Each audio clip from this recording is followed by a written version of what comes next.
आज कौटिल्य के राजा या शासक के गुण, उसकी दिनचर्या एवं कार्य संबंधी विचारों का अध्ययन करेंगे।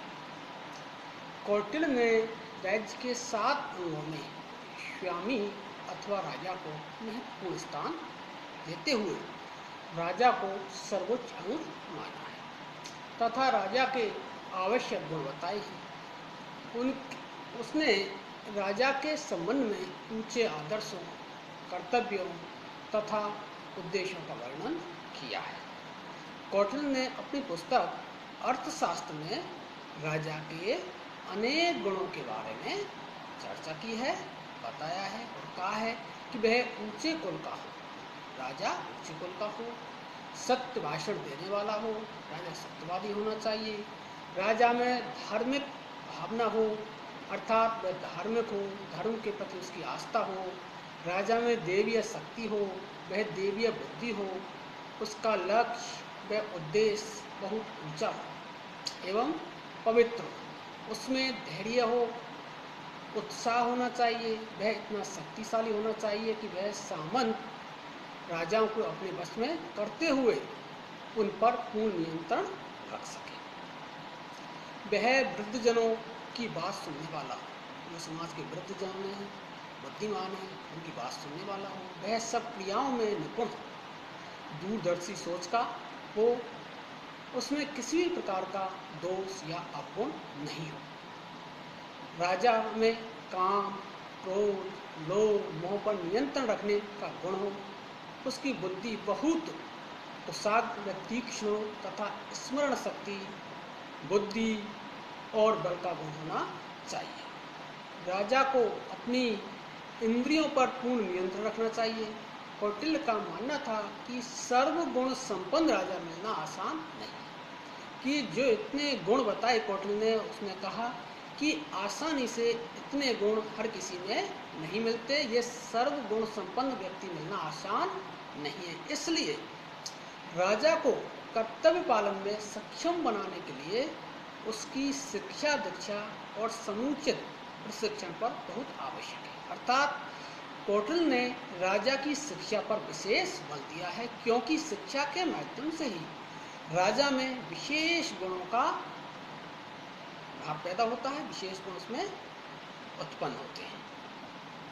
राजा में उत्तम नैतिक चरित्र को व्यक्त करने का गुण होना चाहिए और राजा में ऐसे गुण हो जो उसे शासकीय दायित्वों के निर्वहन में सक्षम बना सके, कि जो शासकीय के कर्तव्य हैं, उसके दायित्व में, उसके निर्वहन वो सक्षम हो सके। कौटिल्य ने राजा के लिए इंद्रिय नियंत्रण और विनम्रता को अत्यंत महत्वपूर्ण माना है। कौटिल्य ने कहा है कि अगर राजा काम, क्रोध, लोभ, मोह, मद आदि के वश में हो जाएगा, इन पर नियंत्रण नहीं रख पाएगा, तो वह राज्य का शासन और राज्य की रक्षा करने में असमर्थ हो जाएगा। इसलिए राजा को काम, क्रोध, लोभ, मोह पर पूर्ण रूप से नियंत्रण रखना चाहिए और राजा को अपनी इंद्रियों को वश में रखना चाहिए। कौटिल्य ने कहा कि राजा में बुद्धिमत्ता, दूसरों के गुणों को ग्रहण करने में तत्परता तथा संतुलित व्यवहार करना चाहिए, जिससे कि वह राजकीय कार्यों को कुशलतापूर्वक कर सके।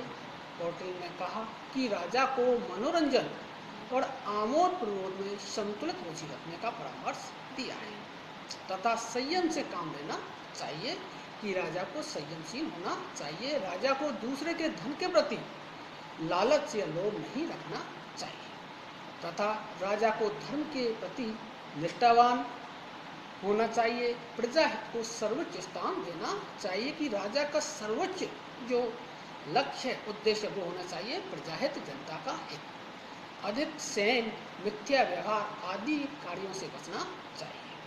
कौटिल्य ने राजा को परामर्श दिया कि मर्यादा का कभी भी उल्लंघन नहीं करे। जो मर्यादा है समाज की, शासन व्यवस्था की, उसका पूर्ण रूप से पालन करे। उस मर्यादा को कभी भी उल्लंघन राजा को नहीं करना चाहिए। राजकीय शक्ति का प्रयोग वह अपने अमात्यों के परामर्श व सलाह से करे। इस प्रकार कौटिल्य ने राजा के बहुत सारे गुणों की चर्चा की है और कौटिल्य ने अपनी पुस्तक अर्थशास्त्र में राजा की दिनचर्या के बारे में भी चर्चा की है कि राजा की दिनचर्या कैसी होनी चाहिए। राजा की दिनचर्या को कौटिल्य ने दिन के 8 और रात्रि के 8 भागों में वर्गीकृत किया है कि उन्होंने जो दिन और रात को 24 घड़ियाँ मानी है, उसकी 24 घंटे को 16 घड़ियाँ मानी है, दिन और रात की 16 घड़ियाँ मानी है, 8 घड़ियाँ दिन की और 8 घड़ियाँ रात्रि की। तो इस प्रकार से उन्होंने दिन के 8 और रात्रि के 8 भाग बताए हैं, जिससे कि राजा राजकीय कार्यों को सुचारू रूप से संपन्न कर सके। अब दिन के 8 भाग इस प्रकार हैं कि राजा की दिनचर्या दिन में कैसी होगी और रात में कैसी होगी। तो दिन में देखें तो दिन के 8 भाग हैं कि प्रथम भाग, इस भाग में प्रजा की रक्षा के उपाय तथा राज्य की आय और व्यय के हिसाब किताब की जांच का कार्य करें। दिन के दूसरे भाग में ग्राम व नगर वासियों का प्रशासन व प्रजा के अभियोगों को सुनने का कार्य है। और दिन के तृतीय भाग में राजा स्नान करेगा, भोजन करेगा, स्वाध्याय करेगा। दिन के चतुर्थ भाग में इसमें राजा कर विभाग का निरीक्षण करेगा और अधिकारियों की नियुक्ति आदि प्रश्नों का निर्णय करेगा। पंचम भाग में मंत्रियों से विचार विमर्श और गुप्तचरों से राज्य की गुप्त सूचना प्राप्त करेगा व उनसे मंत्रणा करेगा। दिन के षष्ठम भाग में राजा अपनी इच्छा अनुसार कोई भी कार्य कर सकता है, जो उसको उचित लगे, रुचिकर लगे, वो कोई भी कार्य कर सकता है। और दिन के सप्तम भाग में सेना संबंधी कार्य करेगा, जैसे घोड़े हाथी का निरीक्षण, जो सेना में घोड़े हैं, हाथी, उनका निरीक्षण का कार्य है, अस्त्र शस्त्रों का निरीक्षण का कार्य करेगा। और दिन के अष्टम भाग में राजा सेनापति से मंत्रणा करेगा, युद्ध आदि विषयों पर सेनापति के साथ विचार विमर्श करेगा। इस प्रकार कौटिल्य ने दिन के 8 भागों को वर्गीकृत किया है। रात्रि के 8 भागों का कौटिल्य ने राजा का कार्यक्रम इस प्रकार बताया है कि प्रथम भाग में, रात्रि के प्रथम भाग में राजा गुप्तचरों से परामर्श कर दिन भर की गतिविधियों की रिपोर्ट लेगा, कि वह गुप्तचरों से परामर्श करेगा और दिन भर में जो भी महत्वपूर्ण गुप्त घटना घटी उनकी रिपोर्ट लेगा। रात्रि के द्वितीय भाग में स्नान करेगा, भोजन करेगा तथा स्वाध्याय करेगा। और तृतीय भाग में गायन, वादन एवं परिवारजनों के साथ व्यतीत करेगा। चतुर्थ व पंचम भाग में शयन व विश्राम करेगा, षष्ठम भाग में करेगा। और सप्तम भाग में, जो 7वां भाग है रात्रि का, उसमें राजा गुप्तचरों से परामर्श व मंत्रणा करेगा।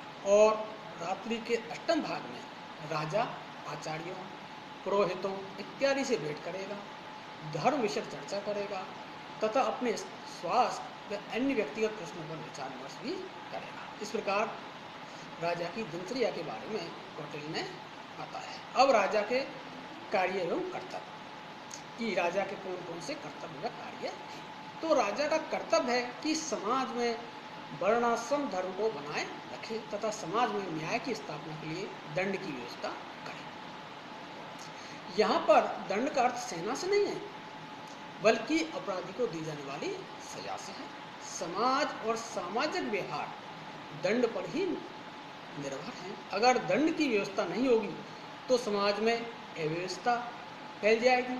इसलिए समाज में शांति स्थापित करने के लिए राजा को दंड की व्यवस्था करनी चाहिए, कि अगर समाज में शांति स्थापित करनी है, समाज का विकास करना है, तो राजा को दंड की व्यवस्था करनी चाहिए। राजा को हमेशा इस बात का ध्यान रखना चाहिए कि दंड न तो आवश्यकता से अधिक हो और नहीं आवश्यकता से कम हो, बल्कि दंड संतुलित हो और वो उचित हो, बल्कि दंड न्यायोचित हो। समुचित दंड ही प्रजा को धर्म, अर्थ तथा काम से परिपूर्ण करता है। राजा को जनहित और समाज कल्याण के कार्य करने चाहिए, कि राजा को हमेशा जनहित के कार्यों में लगा रहना चाहिए, समाज के कल्याण कार्यों में लगा रहना चाहिए।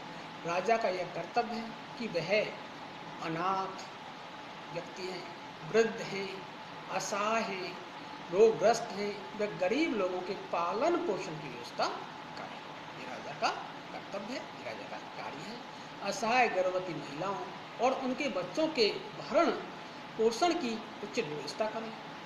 लोकहित में, जनहित में जलाशयों, स्थल मार्गों, जल मार्गों तथा कृषि के लिए सिंचाई की व्यवस्था का कार्य राजा करे।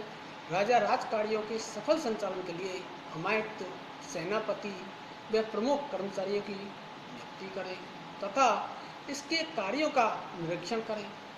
राजा को आय व्यय का संपूर्ण हिसाब व प्रबंधन का कार्य समाहर्ता के परामर्श से करना चाहिए तथा राजा को जनहित व राज्यहित में युद्ध का कार्य भी करना चाहिए। इस प्रकार से कौटिल्य ने राजा के गुण कौन कौन से हैं उसके बारे में विस्तार से बताया है। राजा की दिनचर्या कैसी होनी चाहिए उसके बारे में विस्तार से बताया है और राजा के कौन कौन से कर्तव्य हैं, उसके कौन कौन से कार्य हैं, इसके बारे में भी विस्तार से बताया है। इस प्रकार से हमने आज राजा के गुण, राजा की दिनचर्या एवं राजा के प्रमुख कार्य कर्तव्यों के बारे में चर्चा की।